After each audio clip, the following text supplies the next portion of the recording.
I used to think love was enough. Then I realized the person I loved most was quietly erasing me.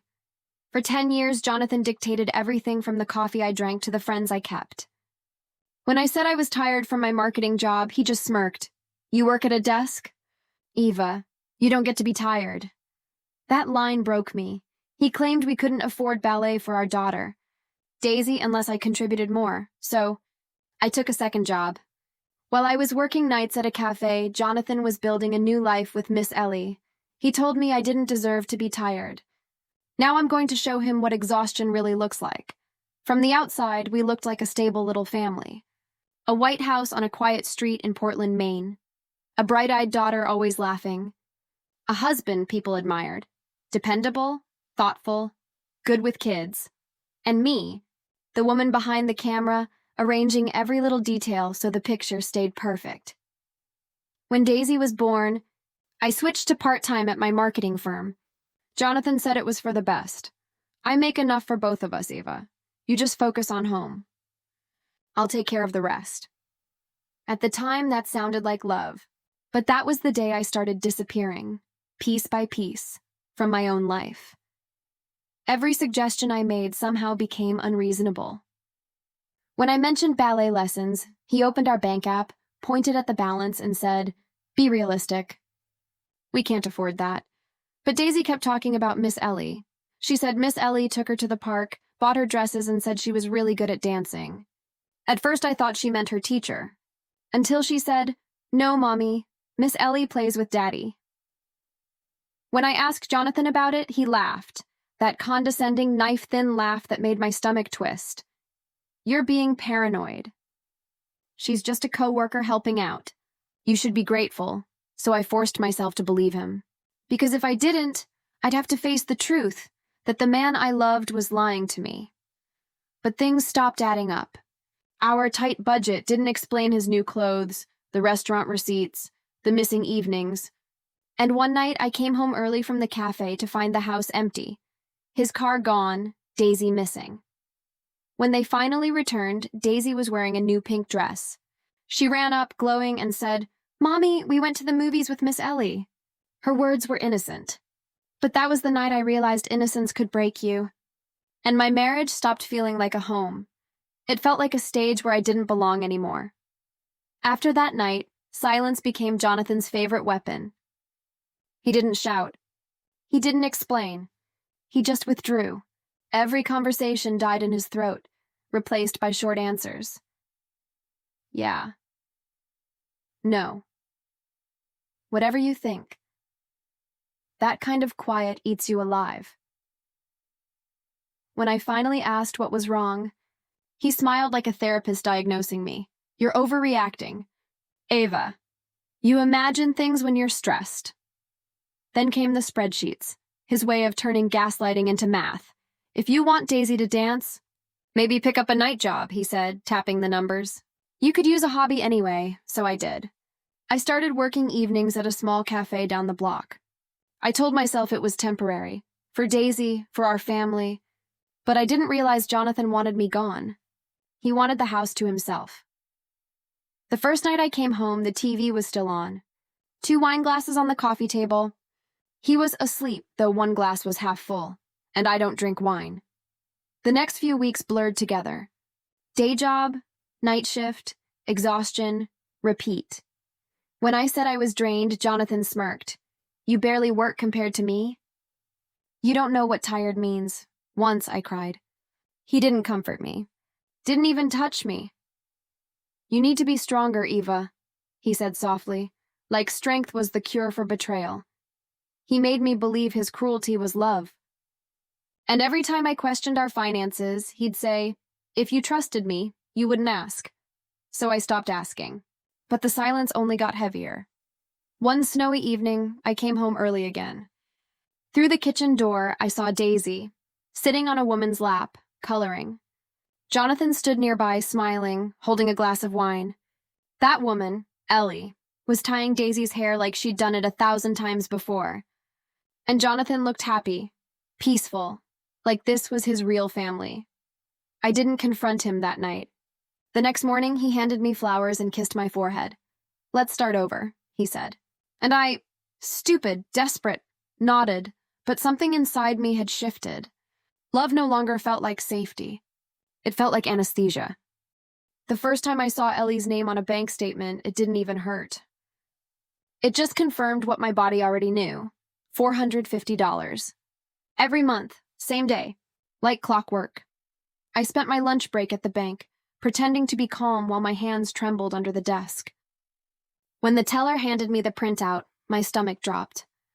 There it was, transfers, hotel charges, restaurant bills. All during nights he claimed he was working late. He'd made me believe we couldn't afford ballet classes, while spending my extra income on another woman. That afternoon, I searched his home office. The locked drawer opened easily.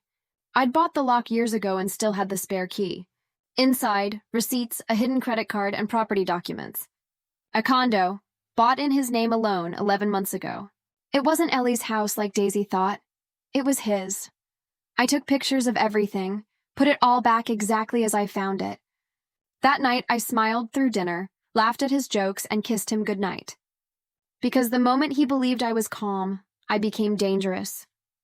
Over the next few weeks, I built my own fortress. A secret bank account, a USB filled with evidence, screenshots, photos, transaction logs. One copy for me, one for my lawyer, one for my mother in Vermont.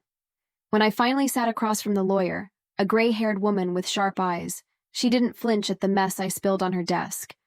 "What do you want, Eva?" she asked. "A divorce? Revenge?" I stared out the frosted window. "I want my daughter back. And I want myself back." She nodded. "Then don't show your hand yet. Keep pretending. Let him think you're still his obedient wife." So I played the role. I cooked, smiled, asked about his day. Meanwhile, I collected everything he'd tried to bury. Then one morning, I got a text from his mother. "Can't wait to see you all at our 40th anniversary next weekend. Hope Daisy's coming too." I read it twice, then smiled. A family party, witnesses, the perfect stage. That night, I asked Jonathan casually, "Will Ellie be there?" He laughed, tight and nervous. "She's busy, why?" "Just wondering if she's brave enough to look me in the eye." For the first time in years, he looked scared. And I realized he had no idea who he was really married to. That morning, the sky looked like steel. I put on the gray dress Jonathan once said made me look dull. I chose it because I didn't need to impress him anymore. I just needed him to witness the collapse he built with his own hands. My mom drove Daisy and me to Yarmouth. The house smelled like baked apples and nostalgia, laughter, family photos, and the kind of love that had long since rotted beneath the surface. Jonathan was already outside, pretending to check his phone. When he saw me, his smile came too fast, brittle, performative. "Eva, I was just about to call—" "Don't," I cut him off. "We're right on time." The anniversary party began like every family gathering does. Polite words, champagne glasses, laughter that sounded a little too careful. Jonathan played the role perfectly, the devoted husband, the good father. He talked about work, about Daisy's ballet progress, about how we'd been so busy lately. I smiled when expected, nodded when expected. It was all theater. Then the front door opened, and a woman's voice sliced through the small talk. "Sorry I'm late. Ellie?" The air froze. Jonathan went white as a sheet. Ellie stood there in a cream dress, clutching a tiny purse like it was armor. She blinked once, twice, realizing too late that she'd walked into the wrong movie. I rose slowly, the envelope heavy in my hand. "This," I said evenly, "belongs to the family too." I laid it on the table. Inside, bank statements, condo papers, pictures of Jonathan and Ellie with Daisy. Jonathan's mother opened it, trembling. "Jonathan," she whispered, "what is this?" "It's not what you think," he started, voice breaking. "Then explain," I said. "Tell them how you made me work 2 jobs while you funded your secret life. Tell them how you said I didn't deserve to be tired." He reached for my wrist. I pulled back. "Are you tired now, Jonathan?" No one moved. The silence was thick, almost holy. Then Ellie stepped forward, shaking. "Eva, I didn't know. He told me you were separated. He said he was just trying to take care of Daisy, that you didn't understand him. I looked at her. Really looked at her. She was young, pretty, terrified.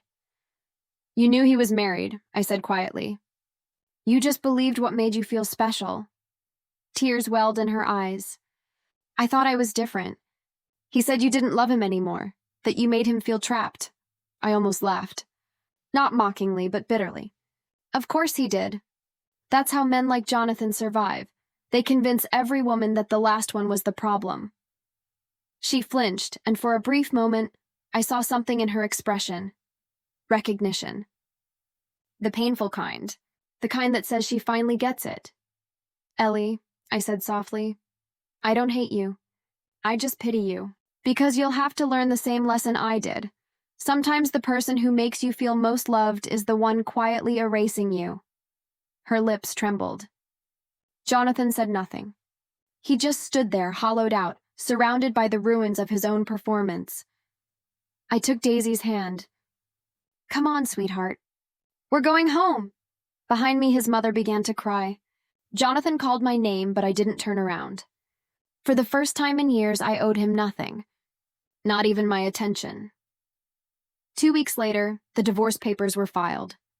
My lawyer said the evidence guaranteed full custody. Jonathan moved into the condo, the same one he'd hidden from me, now a monument to his own isolation. Ellie quit her job and disappeared from Portland. People whispered, but I didn't listen. My life found rhythm again. Mornings with coffee, evenings with ballet shoes by the door, the laughter of a little girl who finally didn't have to lower her voice when her father called. Then one evening in late winter, I came home and found Jonathan standing at my door. His coat was wrinkled, his face thinner, eyes dull and desperate. Eva, he said, voice rough, I just wanted to talk. For a minute, I stood in the doorway calm. About what? Everything. I know I screwed up. I lost control. I miss Daisy. And I miss you. He looked around the house, at the framed photos, Daisy's tiny shoes, the warm light from the living room.